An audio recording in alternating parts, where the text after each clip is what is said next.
नमस्कार, मैं डॉक्टर विवेक द्विवेदी। आज टॉक विद विवेक इस शो में आज हम रूबरू हैं मिस्टर विजय मिश्रा जी से। नमस्कार मिश्रा जी। मिस्टर मिश्रा जी की एज है 78 इयर्स और इस उम्र में भी ये एकदम यंग हैं और काफ़ी एक्टिव हैं। एक बड़ी लंबी जर्नी रही है इनके बारे में हम इनसे ही पूछेंगे। और आज का जो विषय है बात का वो है एंटरप्रेन्योरशिप। यानी मोदी जी ने, आप देखा होगा, मोदी जी ने काफ़ी कुछ जोर डाला है कि लोगों को रोजी रोजगार हर आदमी को नहीं मिल सकता है। तो एंटरप्रेन्योरशिप एक चीज़ होती है जो कि नया उद्योग धंधे शुरू करना और उस पर काम करना। तो मिश्रा जी के पास काफ़ी एक्सपीरियंस है उद्योग धंधे शुरू करने का। नया फ्रॉम स्क्रैच इन्होंने स्टार्ट किया, बहुत बड़ी बड़ी कंपनीज लगाई हुई हैं और आज खुद भी इनके बिजनेस है। तो हम आज इनसे एक नए सब्जेक्ट पे बात करेंगे आपसे। हमारे साथ आज मिस्टर विजय मिश्रा। आपका स्वागत है मिश्रा जी। नमस्कार। नमस्कार। आप हमारे दर्शकों का स्वागत कीजिए प्लीज। नमस्ते दर्शकगण, मैं आप लोगों को इस शो के लिए, इस प्रेजेंटेशन के लिए आपका आभार व्यक्त करता हूँ। थोड़ा सा जोर से आपको बोलना पड़ेगा जिससे कि बराबर से रिकॉर्डिंग आए। तो सबसे पहले शुरुआत करते हैं, हम आपके बारे में पूछते हैं। तो आप जरा हमारे दर्शकों को बताइए अपने बारे में कि किस उम्र में आपने अपना पहला जॉब शुरू किया और थोड़ा सा लोगों को मालूम तो पड़े कि हम आप बात किससे कर रहे हैं। देखिए, बचपन से लेकर के मैंने पढ़ाई जो है वो 6th क्लास से शुरू किया था, जिसको कहते हैं मैंने प्राइमरी मिस किया है। और 6th क्लास से शुरू करके के मैंने बीएससी किया इलाहाबाद यूनिवर्सिटी से। फिर उसके बाद बीई किया इलाहाबाद यूनिवर्सिटी से ही। और उसके बाद एमटेक आईआईटी बॉम्बे से किया। उसके बाद एमबीए किया यहाँ से हैदराबाद में, एमबीए किया। और एडवांस मैनेजमेंट इन स्ट्रेटेजिक मैनेजमेंट डिप्लोमा जर्मनी से किया हमने। तो ये तो मेरी पढ़ाई के बारे में हो गया। और जहाँ तक जॉब का है, मेरा पहला जॉब था जो वो as a junior engineer in HMT.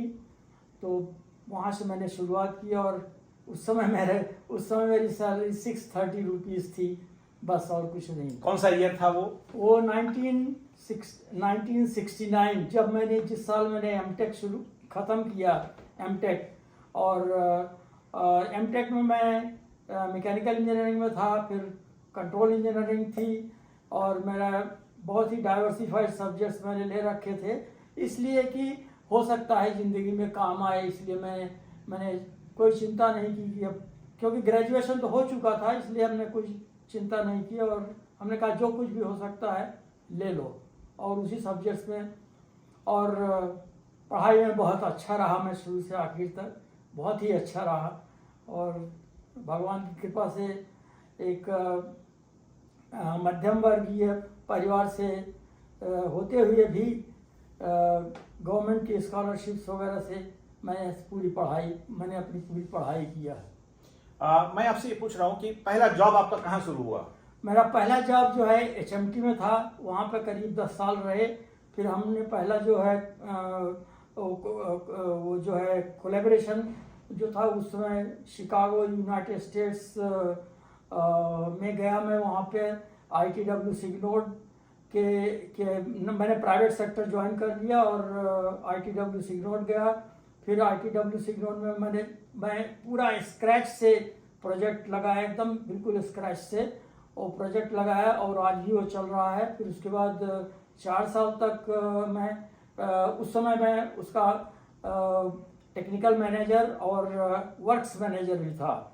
और फिर उसके बाद मैं 4 साल तक जो है पेन्नार स्टील्स में था। वो भी मैंने स्क्रैच से ही शुरू किया था, एकदम से जीरो ग्राउंड लेवल से मैंने स्टील स्ट्रिप के बारे में एक नया प्रोजेक्ट लगाया था।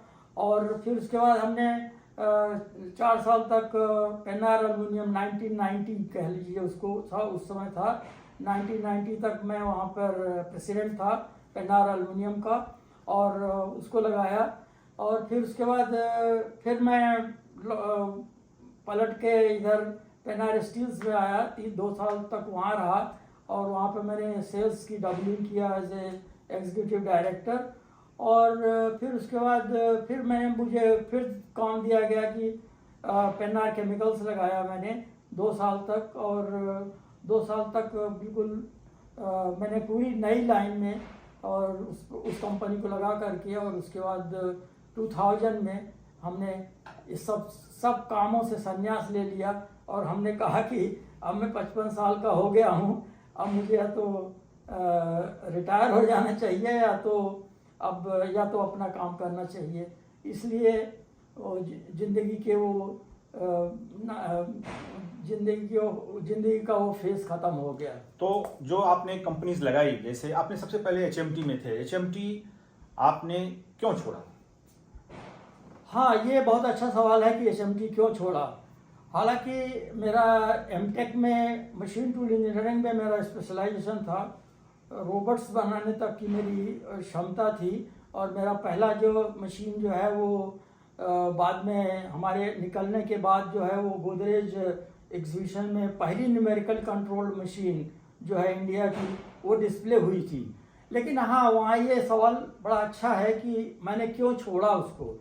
उसका छोड़ने का रीज़न एक था कि वहाँ से मेरा माइंड जो है वो केवल पहले डिज़ाइन इंजीनियर का था, और डिज़ाइन इंजीनियर के बाद वो थोड़ा सा चेंज हुआ और हमने सोचा कि ये आगे अगर ज़िंदगी में कुछ करना है तो मैनेजमेंट में जाना होगा।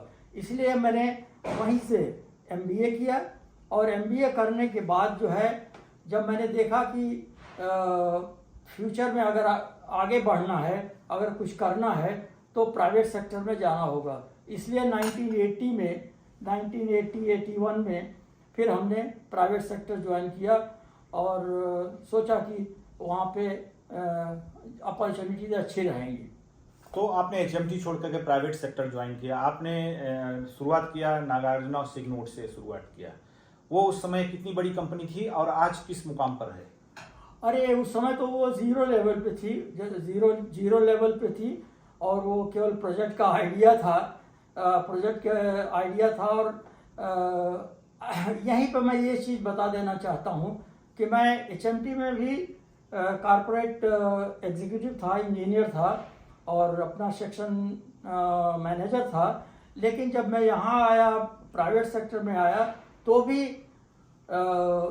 भी जो पैसे लगाए जाते थे, अब यहीं पे एंटरप्रेन्योरशिप आ जाती है, जो पैसे लगाए जाते हैं वो भी एक ग्रुप या एक पर्सन जो है वो पैसे लगाता है, और जो पैसे लगाता है उसके लिए हम लोग काम करते हैं।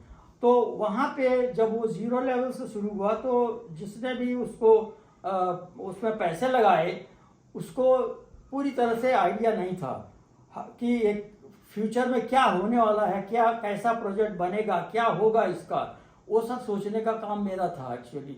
और वहाँ पे जब मैं इलिनॉय यूएसए में था तो वहाँ पे मुझे 4 महीने तक मैं था वहाँ पे, और मुझे मतलब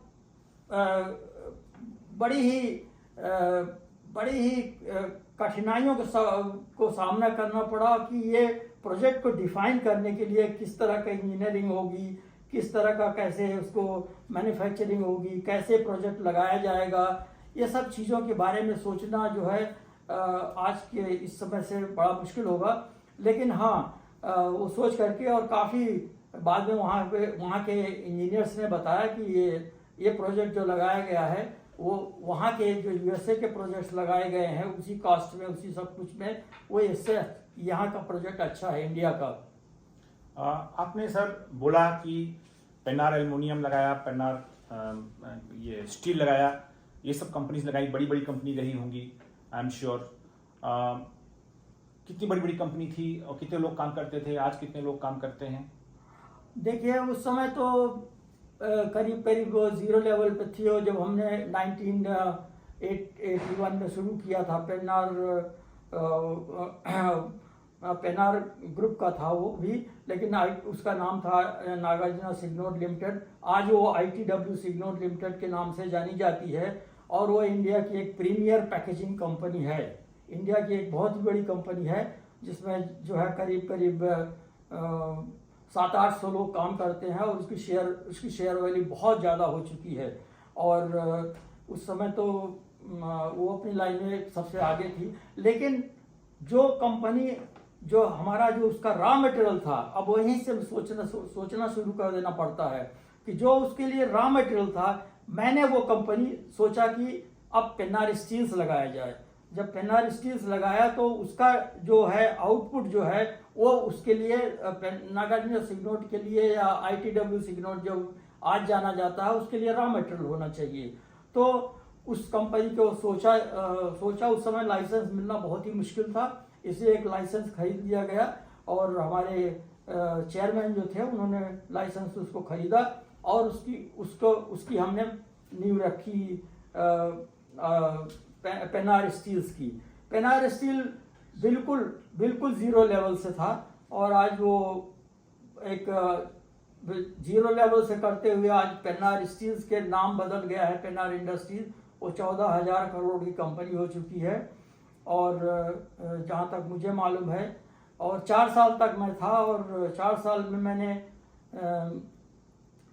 वहाँ पे मैं जनरल मैनेजर था और जनरल मैनेजर होने की वजह से अब यहीं पे बड़े दूसरे फंक्शंस जो आपके अभी एंटरप्रेन्योरशिप के बारे में आपको मैंने थोड़ा सा बताया, लेकिन अब यहाँ पे मैनेजमेंट आ जाता है।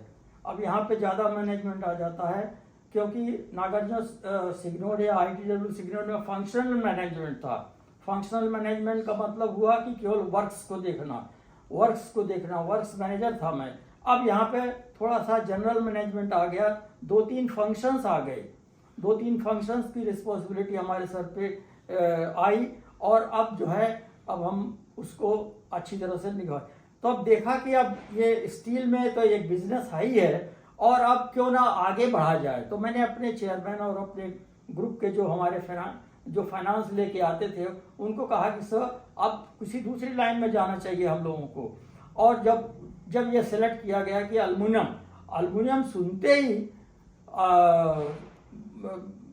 जो कहते हैं कि बिल्कुल घबराहट सी हो गई कि उस समय जो है वो अल्मुनियम के दायरे में एक लाइसेंस मिलना बड़ा मुश्किल था, एक लाइसेंस मिलना बड़ा मुश्किल था। लाइसेंस परमिट राज था और वो बड़ा मुश्किल था कि अल्मुनियम में हम लोग कुछ भी कर सकते हैं। और कोई भी प्राइवेट सेक्टर की कंपनी, एक ही कंपनी थी हिंडाल और दूसरी कंपनी थी वो हिंडाल्को, वो इनका और नाल्को था, इन सब लोगों का पूरा मतलब मोनोपोली थी।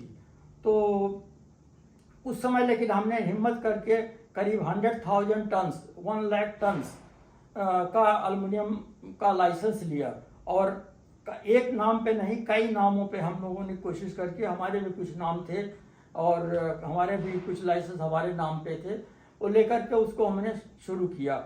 और आपको ये सरप्राइज होगी कि 1600 मिलीमीटर की जो मिल है, जो उस समय इंडिया में किसी के पास भी नहीं थी, हमारे पास वहाँ हमने पेन्नार अल्मुनियम में लगाई थी। मैं उस समय उस कंपनी का प्रेसिडेंट था, तो उसको लगाया और लगाने के बाद उसके बाद मुझे वहाँ से 4 साल जब प्रोजेक्ट पूरा हो गया तो फिर मैनेजमेंट, अब यहीं पर मैनेजमेंट आ जाता है कि मैनेजमेंट ने डिसाइड किया कि नहीं अब मुझे वहाँ से हटना चाहिए और किसी दूसरे को जो मार्केटिंग में माहिर हो।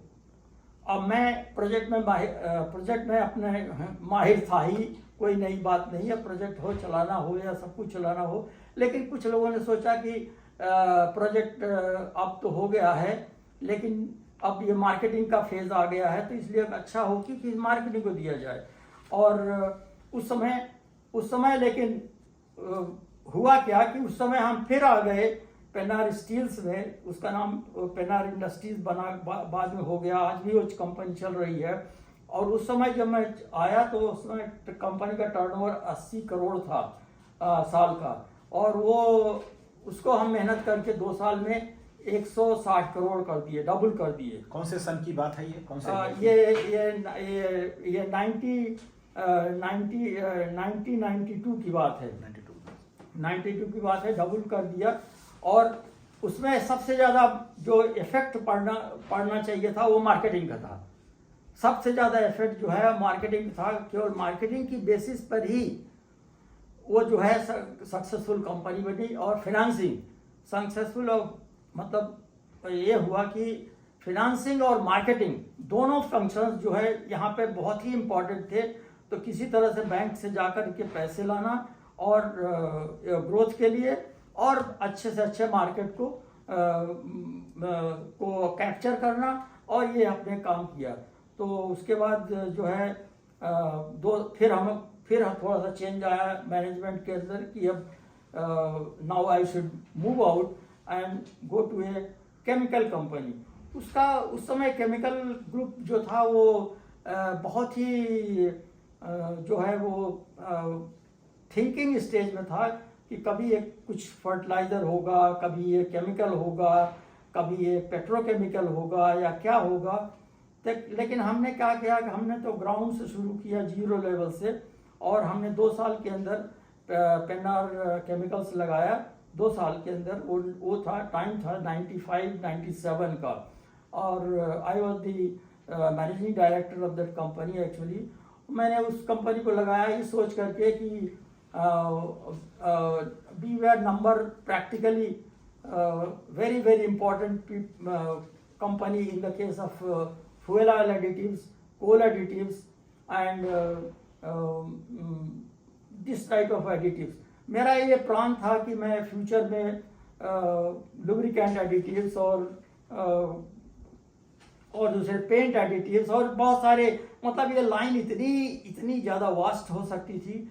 लेकिन हमने क्या किया कि वो उसके बाद पता नहीं कुछ डेस्टिनी ऐसी रही कि हमको चेंज करना पड़ गया लाइफ का अपना डायरेक्शन, और हमने 55 में अपना रिटायरमेंट शुरू कर दिया। और हम जब 2000 में मैंने अपना फिर आपने अपना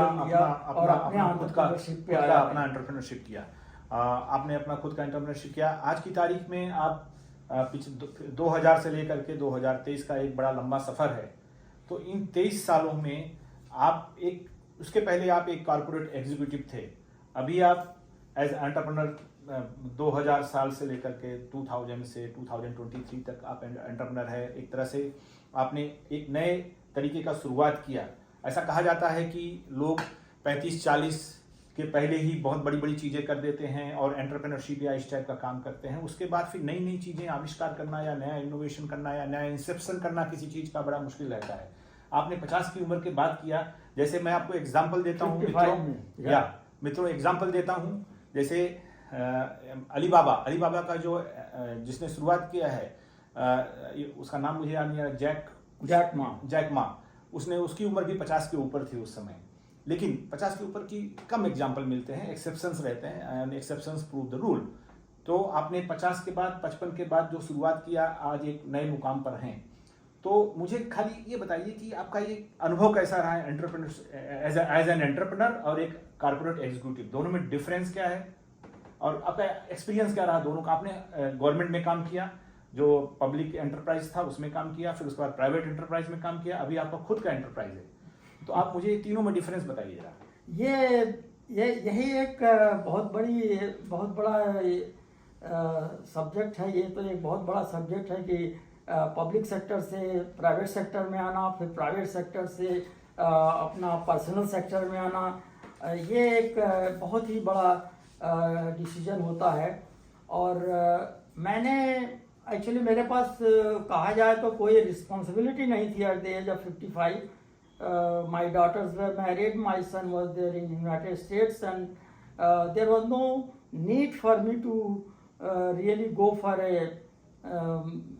for any job or go for an entrepreneurship or anything like that.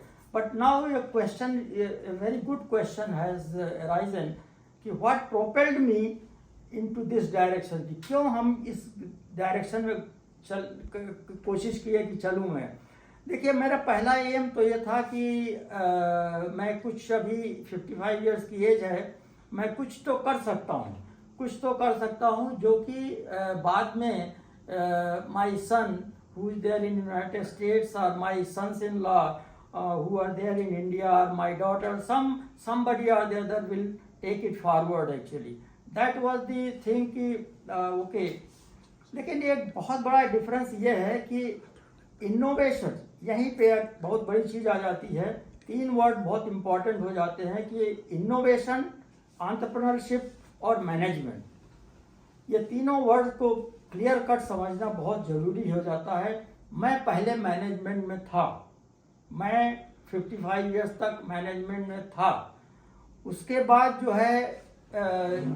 जो है इनोवेशन जो होता है, इनोवेशन के लिए बहुत ही यंग टैलेंट की ज़रूरत पड़ती है, जो बहुत ही डेप्थ में सब्जेक्ट की डेप्थ में जा रहा हो, और जिसको पैसे की कोई चिंता नहीं है। उसको हमेशा उसको या तो सैलरीड है या कुछ भी है, या R&D का है या कुछ कहीं का भी है, और उसको जो है कोई ना कोई उसके पीछे है कि उसको पैसे की चिंता नहीं है।